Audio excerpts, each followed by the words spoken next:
మనకి స్వతంత్రం వచ్చి 80 ఏళ్ళు పూర్తయింది.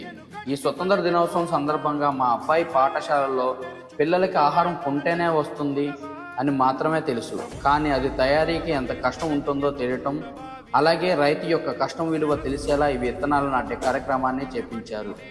పర్యావరణాన్ని పరిరక్షణకు ఒక మంచి అడుగు వేశారు మన ఎస్కేపీ వివి డోకుపతి ఉపేంద్ర హై స్కూల్ యాజమాన్యం. నేటి విత్తనం రేపటి పచ్చని భవిష్యత్తు. దేశభక్తితో పాటు ప్రకృతిని కాపాడే బాధ్యత కూడా మనదే. పెట్టి పదరా అడవిని చదును చెయ్యి మరి వెతుకుతున్న సిరి దొరుకుతుంది కదరా. పదర పదర పదరా ఇప్పుడమిని అడిగి చూడు పదరా. గెలుపను మలుపు ఎక్కడను ప్రశ్నలన్నిటికీ సమాధానమిదిరా.